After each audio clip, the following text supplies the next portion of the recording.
तस्य भगवतो अरहतो सम्मा सम्बुद्धस्स।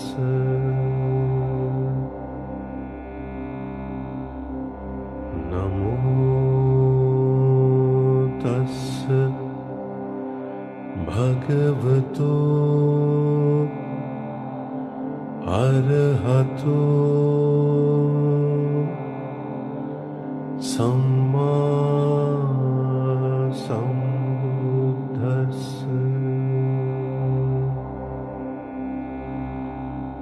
नमो तस्य भगवतो अरहतो सम्मा सम्बुद्धस्स।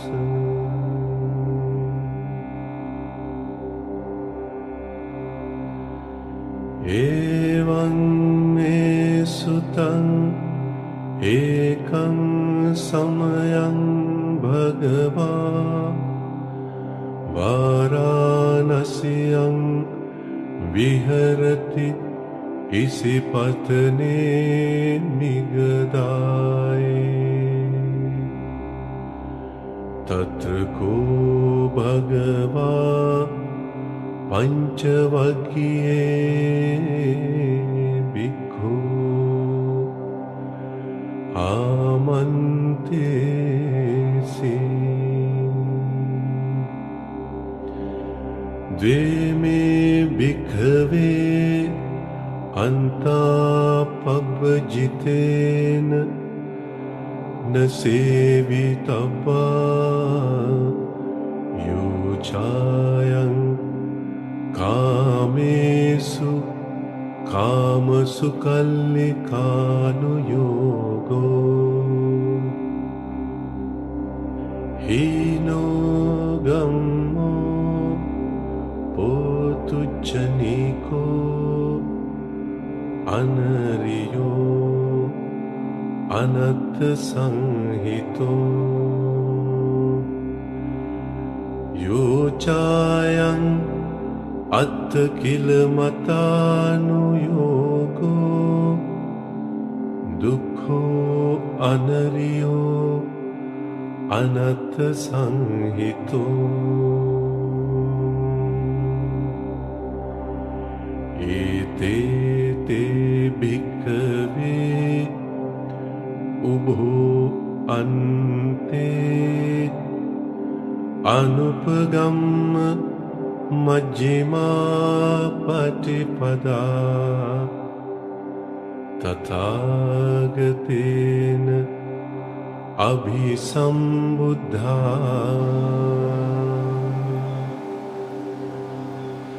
चक्षुकर्णी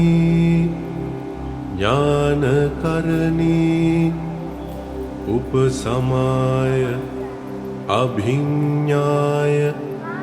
सम्बोधाय निब्बानाय संवत्ति।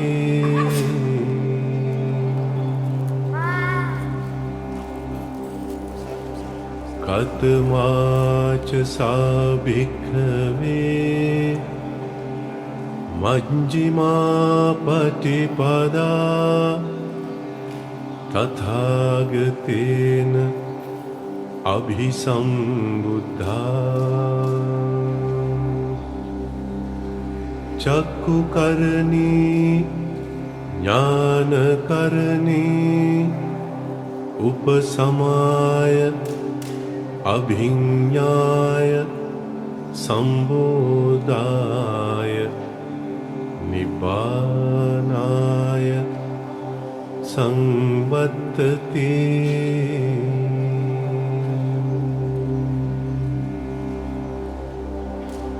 अयमेव अरियो अट्टाङ्गिको मग्गो सेयतीदं सम्मादिट्ठि Samma Sankappo Samma Vaca Samma Kammanto Samma Ajivo Samma Vayamo Samma Sati Samma Samadhi Ayanko sabhikkave Majjhima Patipada Tathagatena Abhisambuddha Chakku Karani Jnana Karani Upasamaya Abhinyaya Sambodhaya Nibbanaya Sanvattati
Idam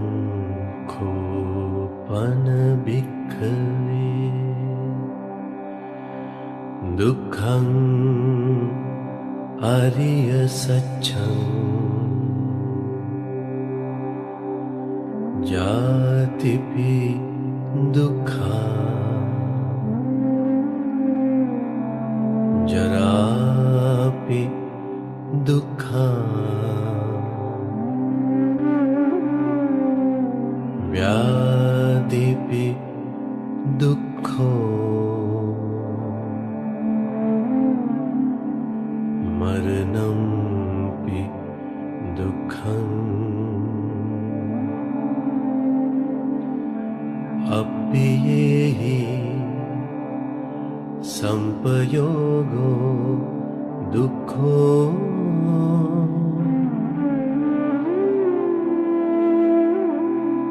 Piyehi vipayogo dukkho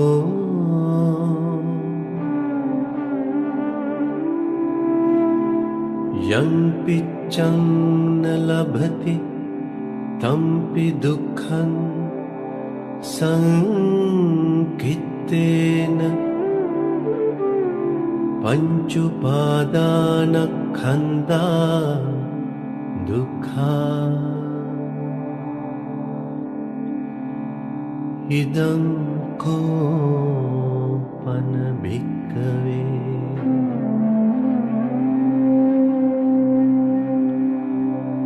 dukkha samudayam ariya saccam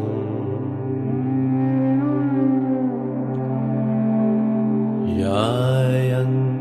tanha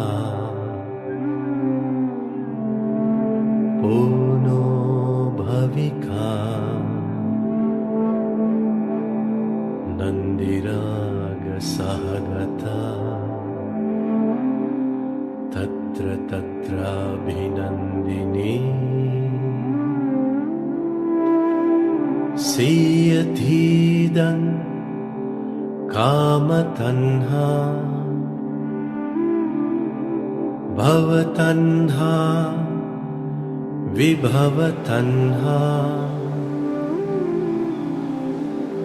इदं Köppen भिक्खवे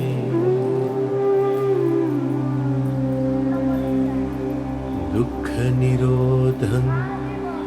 अरिय सत्यं यो तस्सायेव तन्हाय अशेष विराग निरोधो चागो पटिनिस्सको मुक्ति अनालयो इदं Köppen भिक्खवे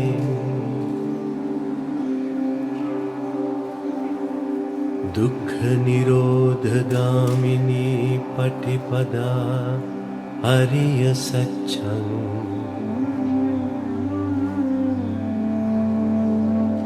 अयमेव अरियो अट्ठङ्गिको मग्गो सेयतीदं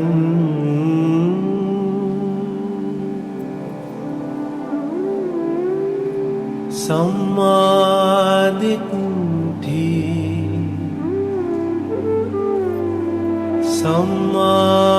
संकप्पो सम्मा वाचा सम्मा कम्मन्तो सम्मा आजीवो सम्मा वायामो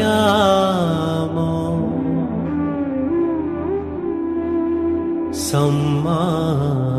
सति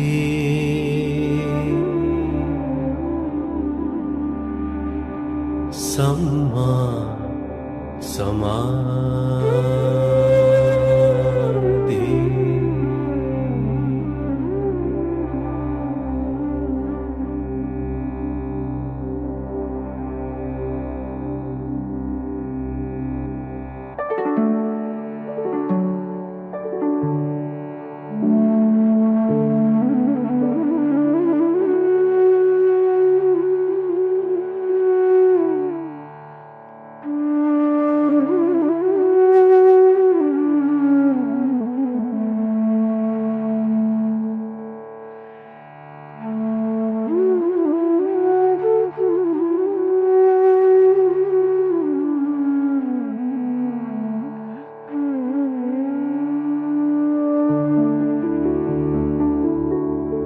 इदं दुःखं अरिय सच्चन्ति मे भिक्खवे पुंबे अननुसुतेषु धम्मेषु चक्कुं उदपादि ज्ञानं उदपादि पञ्ञा उदपादि विद्या उदपादि आलोको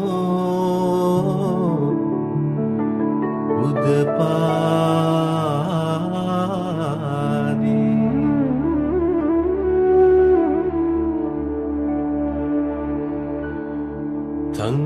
तंकोपनिदं दुःखं अरिय सत्यं परिज्ञेयन्ति मे भिक्खवे पुंबे අනනුස්සුතේසු ධම්මේසු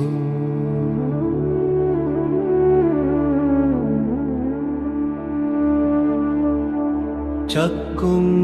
උදපාදි ඥානං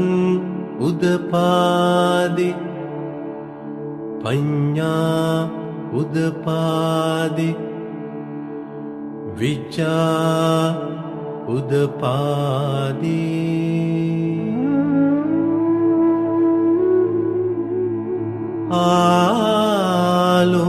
ආලෝකෝ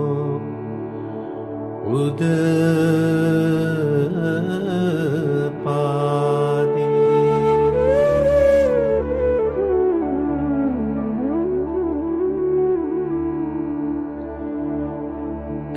තංකෝපනිදං දුක්ඛං අරිය සත්‍යං පරිඤ්ඤාතන්ති මේ භික්ඛවේ පුබ්බේ අනනුස්සතේසු ධම්මේසු චක්කුං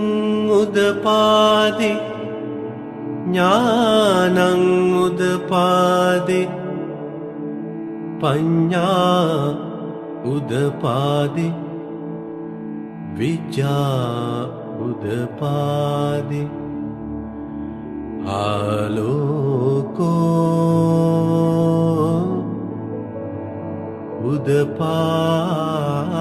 උදපාදි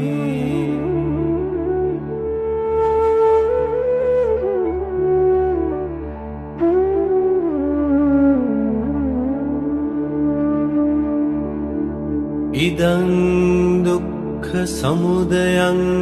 අරිය සත්‍යන්ති මේ භික්ඛවේ පුබ්බේ අනනුස්සතේසු ධම්මේසු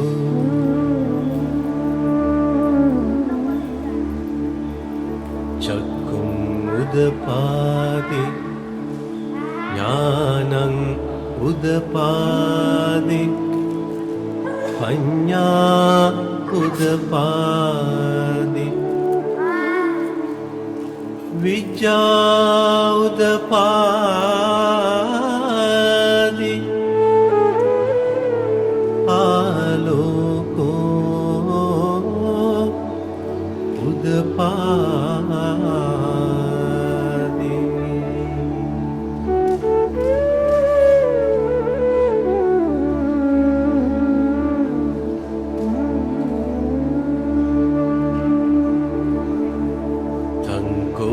පනිදං දුක්ඛ සමුදයං අරිය සත්‍යං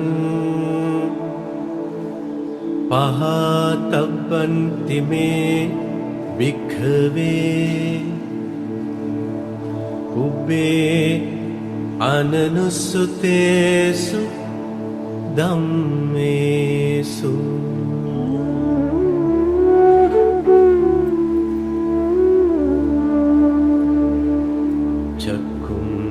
උදපාදි ඥානං උදපාදි පඤ්ඤා උදපාදි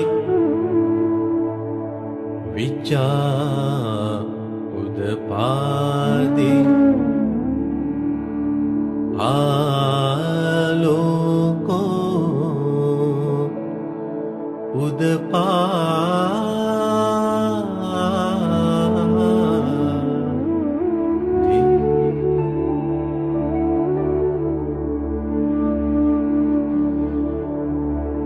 තංකෝපනිදං දුක්ඛ සමුදයං අරිය සත්‍යං පහීනන්ති මේ භික්ඛවේ පුබ්බේ අනනුස්සතේසු ධම්මේසු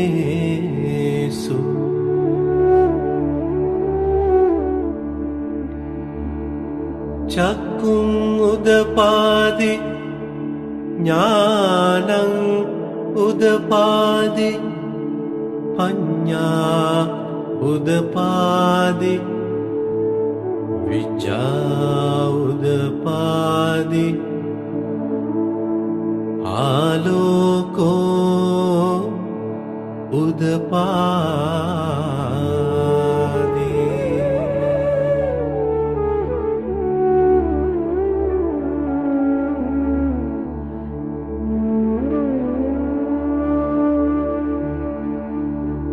ඉදං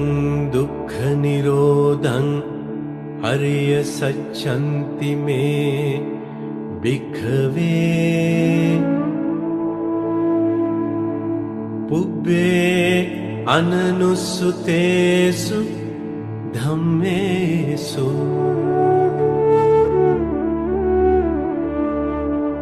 චක්කුං උදපාදි ඥානං උදපාදි පඤ්ඤා උදපාදි විජ්ජා උදපාදි ආලෝකෝ උදපාදි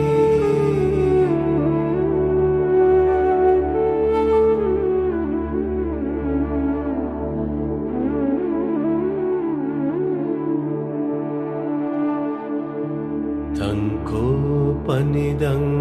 දුක්ඛ නිරෝධං ආරිය සත්‍යං සච්චිකාතබ්බන්ති මේ භික්ඛවේ පුබ්බේ අනනුස්සුතේසු ධම්මේසු චක්කුං උදපාදි ඥානං උදපාදි පඤ්ඤා උදපාදි විචා උදපාදි ආලෝකෝ උදපාදි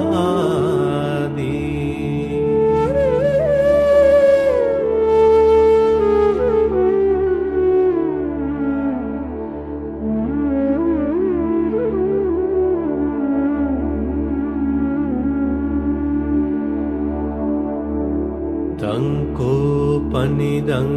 දුක්ඛ නිරෝධං ආරිය සත්‍යං සච්චිකතන්ති මේ භික්ඛවේ පුබ්බේ අනනුස්සුතේසු ධම්මේසු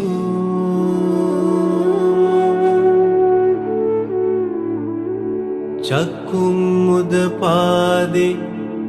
ඥානං උදපාදි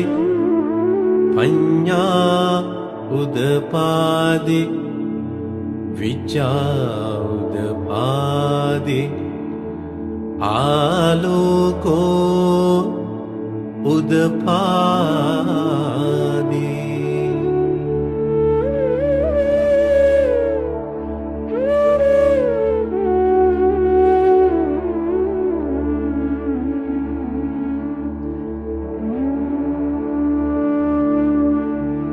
ඉදං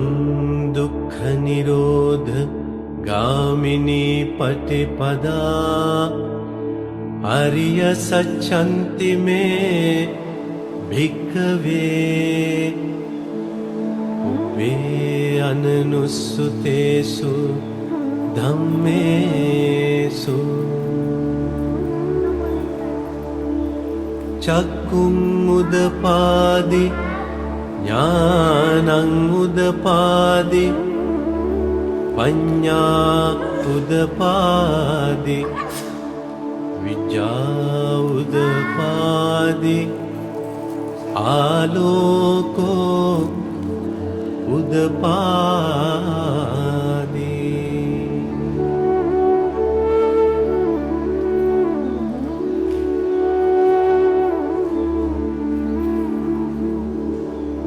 තංකෝ पनिदं दुःखनिरोधगामिनी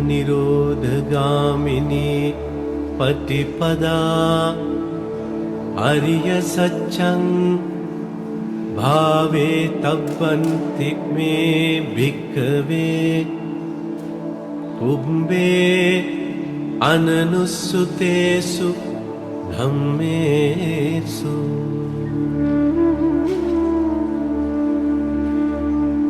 चक्कुं उदपादि ज्ञानं उदपादि पञ्ञा उदपादि विद्या उदपादि आलोको उदपादि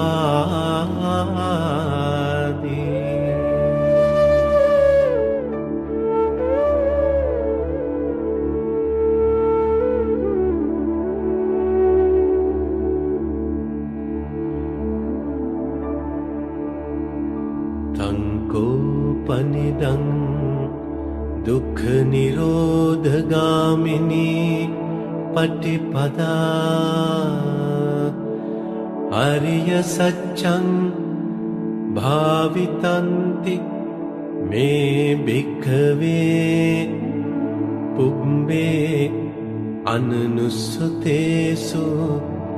धम्मेषु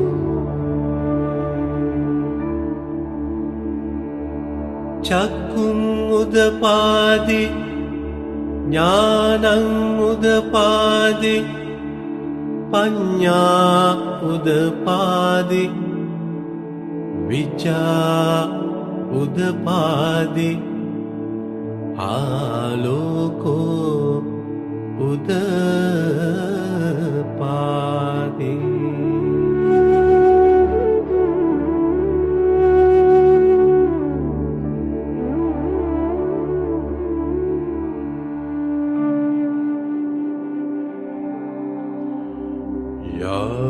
यावकीवञ्च मे भिक्खवे इमेषु चतुषु आर्यसत्येषु एवन्ति परिवर्तं द्वादशाकारं यथा भूतं ज्ञानदर्शनं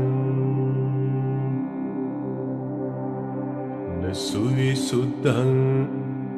अहोसि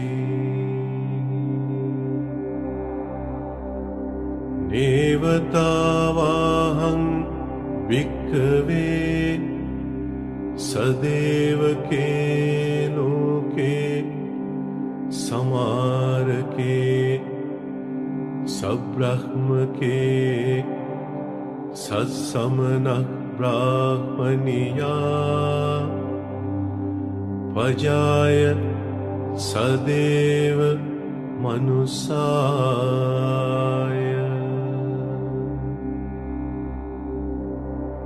अनुत्तरं सम्मा सम्बोधिं अभिसम्बुद्धो पच्चन्यासिं यतो चखो मे भिक्खवे इमेषु चतुषु आर्यसत्येषु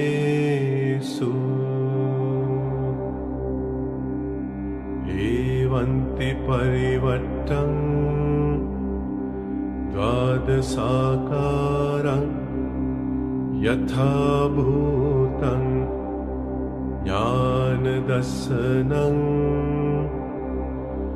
सुविशुद्धं अहोसि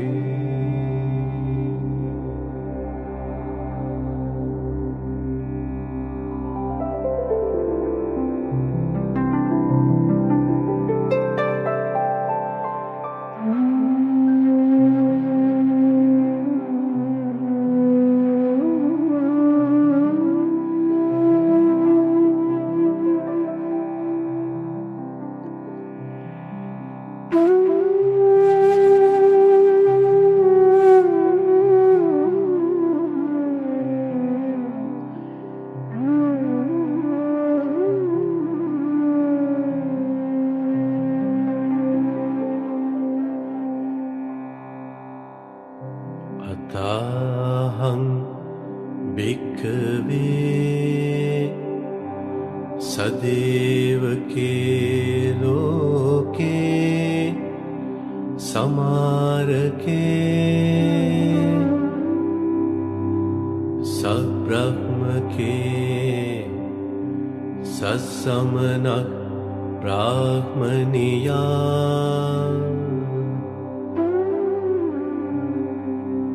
पजाय सदेव मनुष्याय अनुत्तरं सम्मा संबोधिं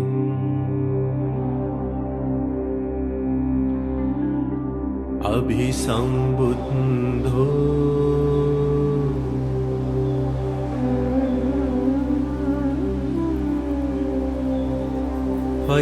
पच्चन्यासिं ज्ञानञ्च पनमेदसनम् उदपादि अकुप्पामे चेतो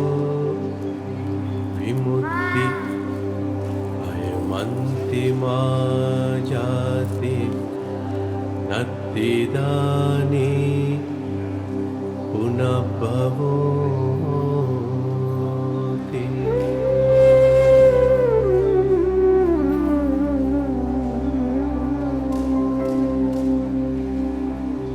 इदमवोच भगवान् आत्मना पञ्चवक्या भिक्खु भगवतो भासितं अभिनन्दन्ति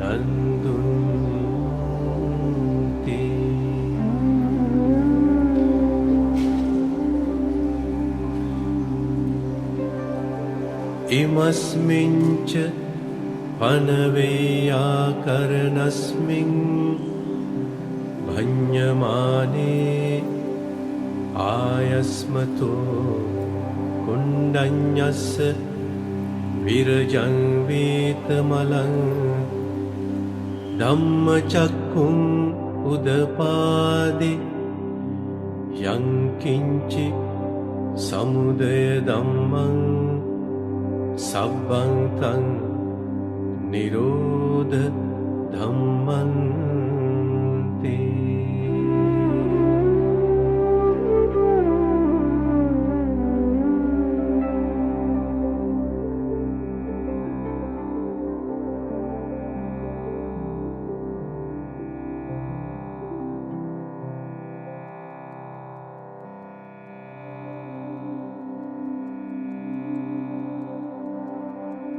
भवत्तिते च पन भगवता धम्मचक्रे भूमादेवा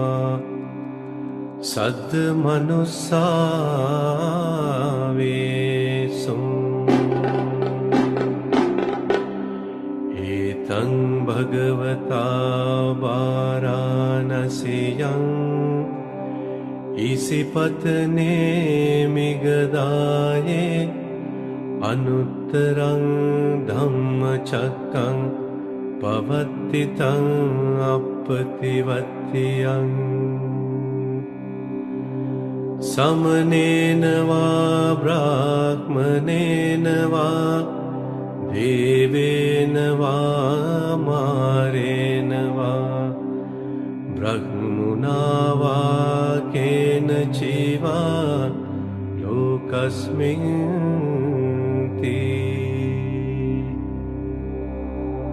भूमानं देवानं सद्दं सुत्वा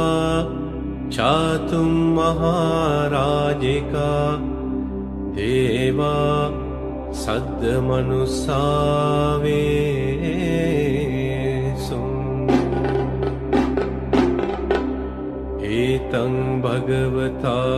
वाराणस्यां इसिपत्ने मिगदाये अनुत्तरं धम्मचक्कं पवत्तितं अपतिवत्यं समनेन वा ब्राह्मणेन वा देवेन वा मानेन वा ब्रह्मणा वा केनचिवा लोकस्मिन्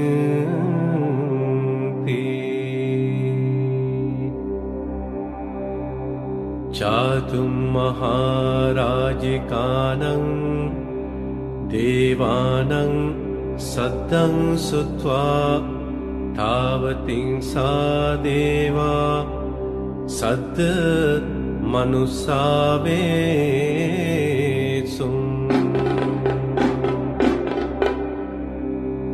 एतं भगवता वाराणस्यां इसिपत्ने मिगदाये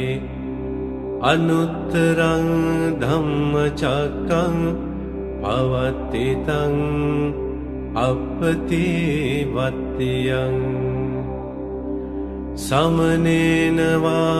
ब्राह्मणेन वा देवेन वा मारेण वा ब्रह्मणा वा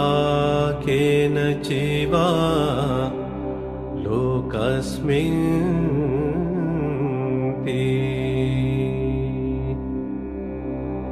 तावतिं सानं देवानं सद्दं सुत्वा यामा देवा सद्मनुस्सावेसुम्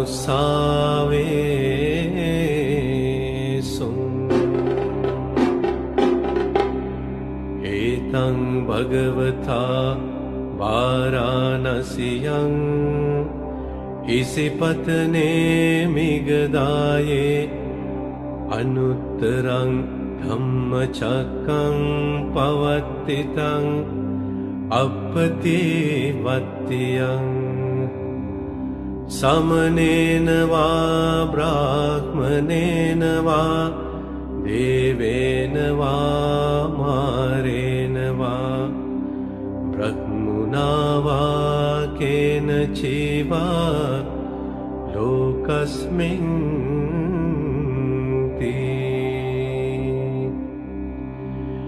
यामानं देवानं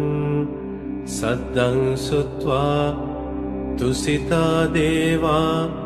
सद्मनुस्सावेसुम्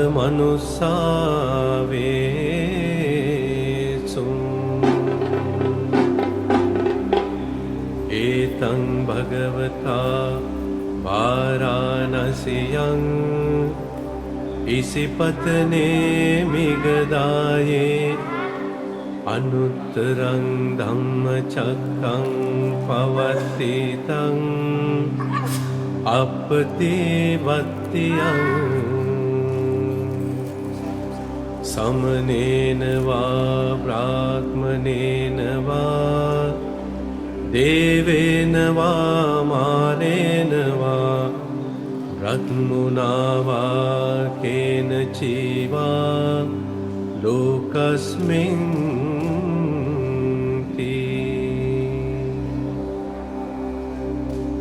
तुसितानं देवानं सद्दं सुत्वा निम्मानरति देवा सद् मनुस्सावेसुम्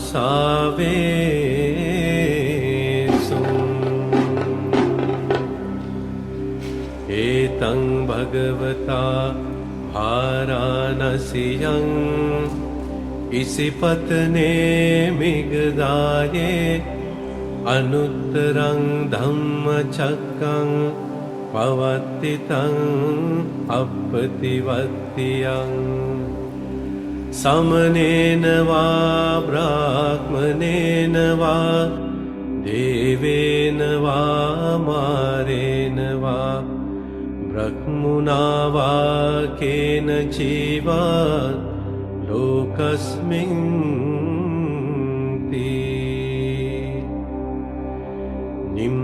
निम्मानरतीनं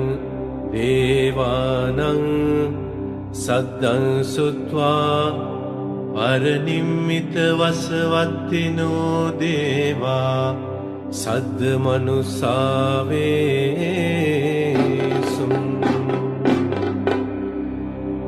एतं भगवता वाराणस्यां इसिपत्ने मिगदाये अनुत्तरं धम्मचक्रं पवत्तितं अपतिवत्यं समनेन वा ब्राह्मणेन वा देवेन वा मारेण वा ब्रह्मणा वा केनचिवा लोकस्मिन् ते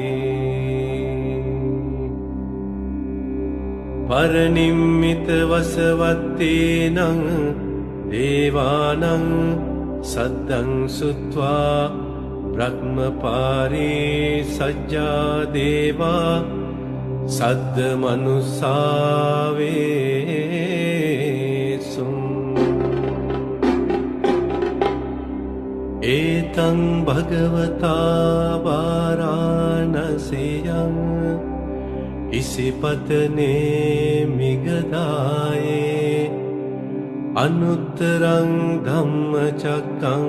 पवत्तितं अपतिवत्यं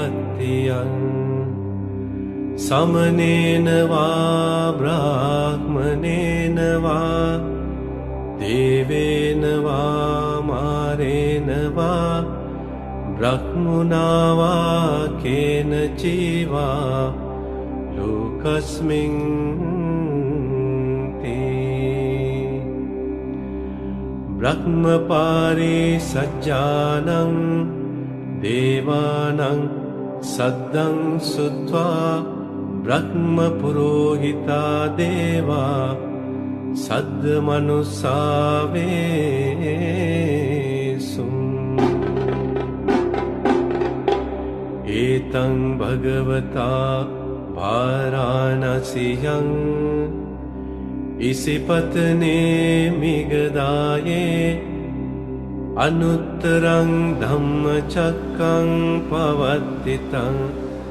अपतिवत्यं समनेन वा ब्राह्मणेन वा देवेन वा मारेण वा ब्रह्मणा वा केनचिवा लोकस्मिन् ते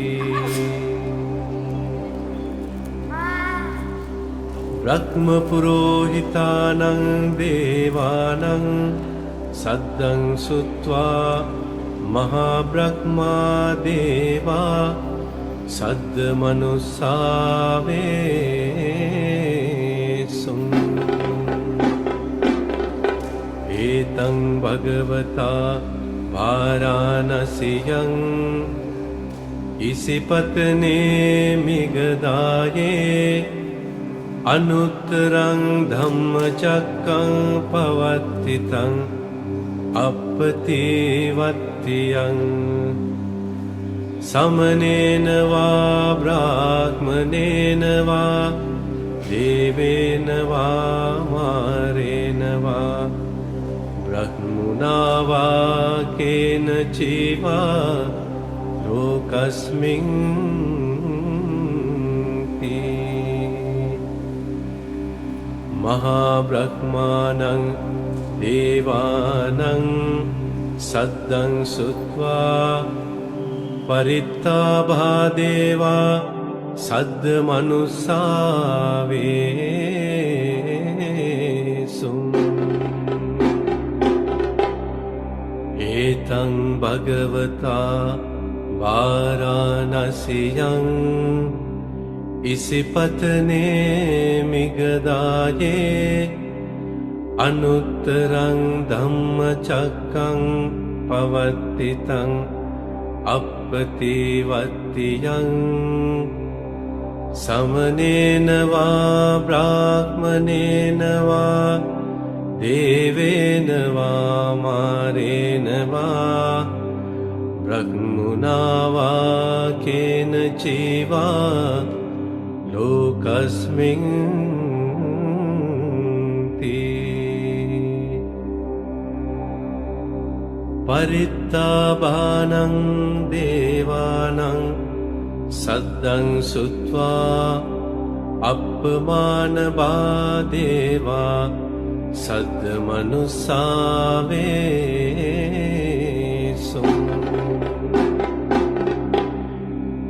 एतं भगवता वाराणस्यां इसिपत्ने मिगदाये अनुत्तरं धम्मचक्रं पवतितं अपतिवत्तियं समनेन वा ब्राह्मणेन वा देवेन वा मारेण वा ब्रह्मणा वा केनचिवा लोकस्मिन्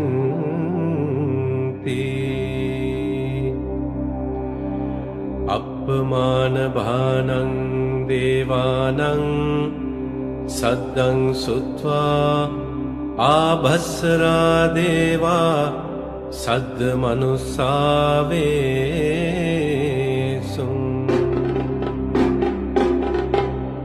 एतं भगवता वाराणस्यां इसिपत्ने मिगदाये अनुत्तरं धम्मचक्रं पवतितं अपतिवत्तियं समनेन वा ब्राह्मणेन वा देवेन वा मारेण वा ब्रह्मणा वा केनचिवा लोकस्मिन्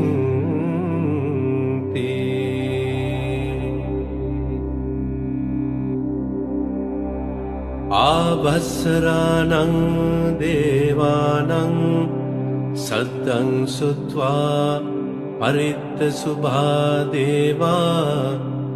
सद्मनुस्सावेषु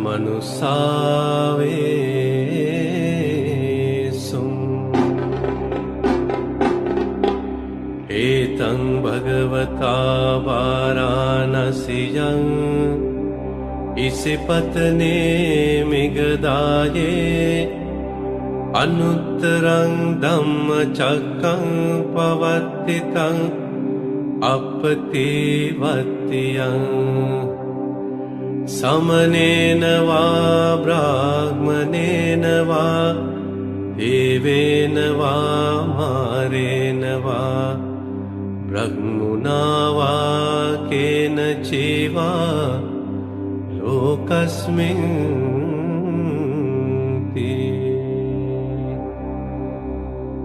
परित्तशुभानं देवानां सद्दं सुत्वा अपमानशुभा देवा सद्मनुस्सावेषु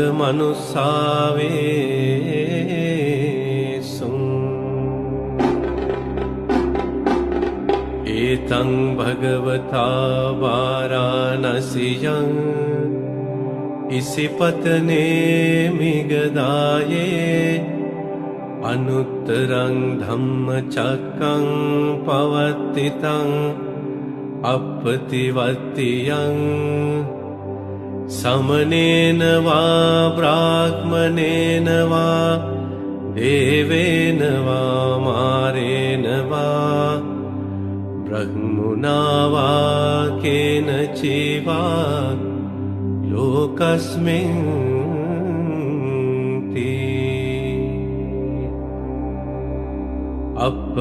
अपमानशुभानं देवानां सद्दं सुत्वा शुभखिन्नका देवा सद्मनुस्सावेषु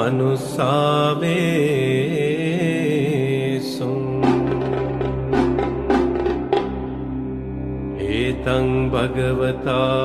वाराणस्यां इसिपत्ने मिगदाये अनुत्तरं धम्मचक्रं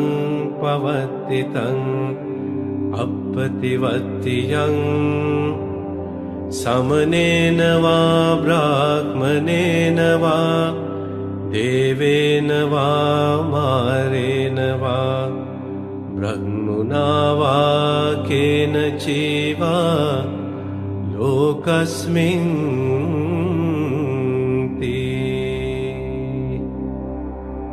सुबकिन्हकानां देवानां सद्दं सुत्वा वेहप्पला देवा सद्दमनुसावे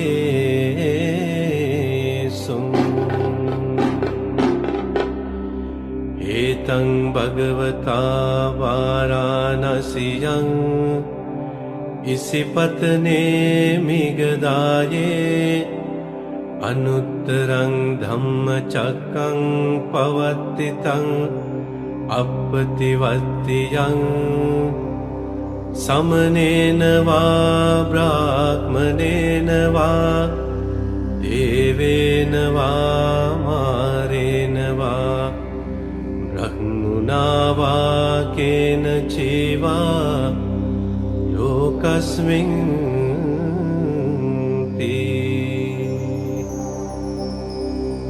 वेहप्पलानं देवानं सद्दं सुत्वा अविहा देवा सद्दमनुसावे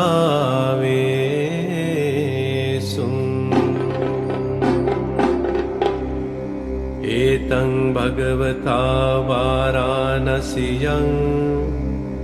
इसिपत्ने मिगदाये अनुत्तरं धम्मचक्रं पवर्तितं अपतिवत्तियं समनेन वा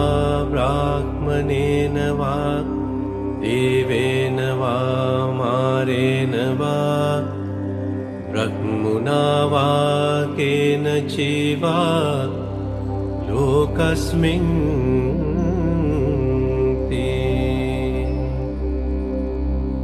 अविहानं देवानं सद्दं सुत्वा अतप्पा देवा सद्दमनुसावे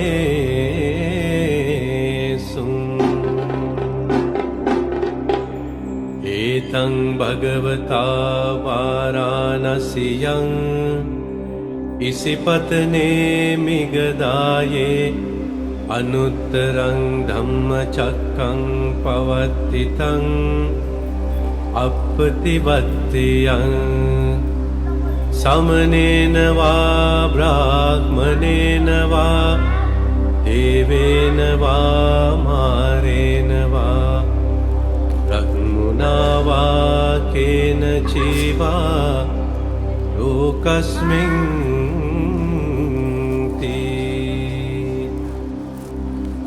अतप्पानं देवानं सद्दं सुत्वा सुदस्सा देवा सद्दमनुसावे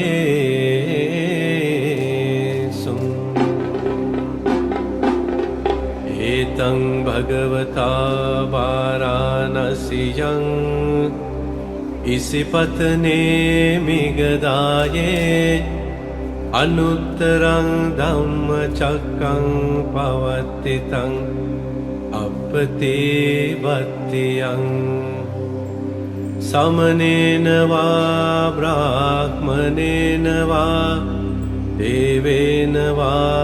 मारेण वा ब्रह्मणा वा केनचिवा लोकस्मिन्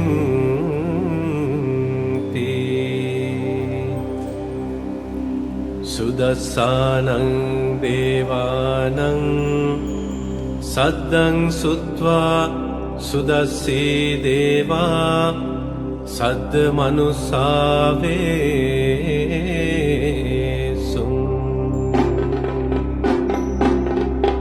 एतं भगवता वाराणस्यां इसिपत्ने मिगदाये अनुत्तरं धम्मचक्रं पवर्तितं अपतिवत्तियं समनेन वा ब्राह्मणेन वा देवेन वा मारेण वा ब्रह्मणा वा केनचिवा लोकस्मिन् ति सुदस्सेनं देवानं सद्दं सुत्वा अकनिष्ठका देवा सद्दमनुसावेसु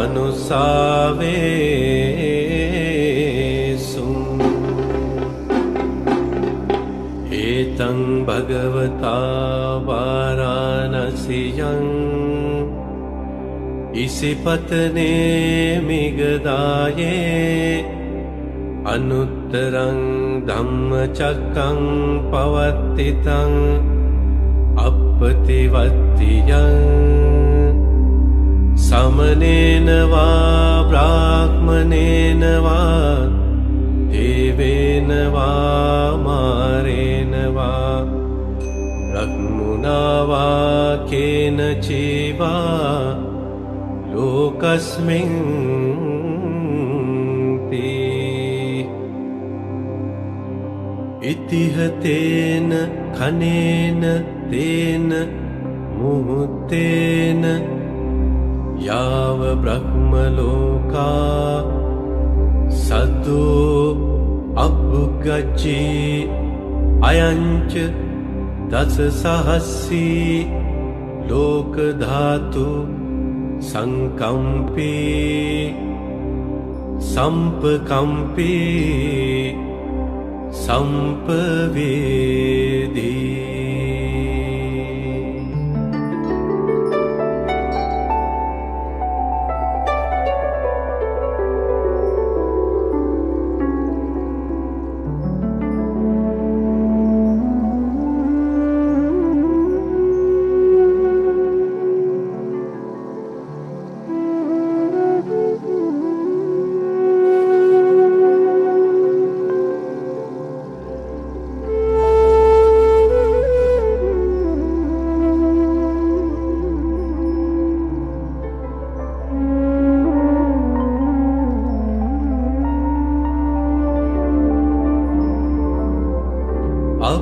अपमानोच उलारो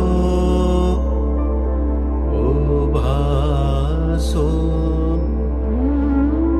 लोके पातुर्होसि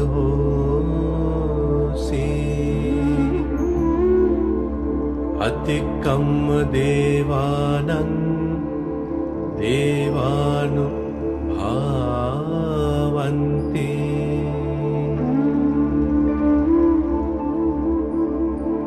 अतको भगवा उदानं उदानेसि अन्यासेवत भो कुण्डन्यो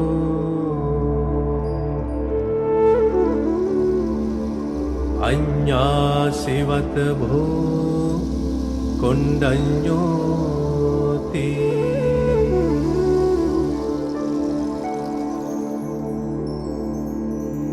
इति हिदं आयस्मतो कुण्डन्यस्य अन्या कुण्डन्यो त्वेव नाम अहो